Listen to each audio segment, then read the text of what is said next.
এমনি মিজান আপনি লিখেছেন, আর্থিক দুর্বলতার কারণে লজ্জা থেকে বাঁচতে হবু শ্বশুর বাড়ি থেকে টাকা বা কোনো জিনিস নিয়ে তার নিজের মূল মোহরের সাথে মিলিয়ে স্ত্রীকে দিলে এই প্রক্রিয়াটিতে কোনো গুণা হবে কিনা।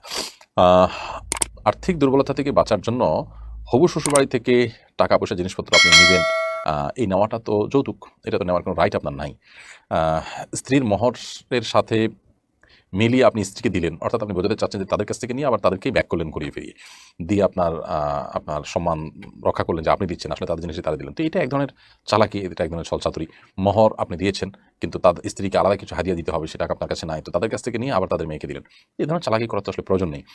বিবাহের ক্ষেত্রে আপনি যদি দিনদারিতাকে দেখে বিবাহ করে থাকেন, তাহলে সেক্ষেত্রে আপনার শ্বশুরবাড়ি, আপনার স্ত্রী, তারা তো আপনার অর্থকড়ির দুর্বলতা, আর্থিক দুর্বলতা, এটার কারণে তারা আপনাকে ছোট মনে করার কথা না। আমাদের এই মানে তথাকথিত আত্মসম্মান বা এই জাতীয় ভাবসাব জাহিরের যে প্রবণতা, এটা আমাদেরকে অনেক সময় অনেক অন্যায়ের দিকে নিয়ে যায়। অতএব আমি আশা করি যে এই ধরনের অন্যায়, বিশেষ করে এই ধরনের ছলচাতুরি থেকে আপনি বিরত থাকবেন। আমার মনে হচ্ছে সেটি অধিকতর উত্তম হবে। তবে তাদের থেকে নিয়ে ঘুরে ফিরে তাদেরকেই দিয়ে দিলেন, এটা সরাসরি হারাম আর হবে না, কারণ আপনি সরাসরি ভোগ করছেন না। তবে এতে এক ধরনের ছলচাতুরি রয়েছে, চালাকি রয়েছে।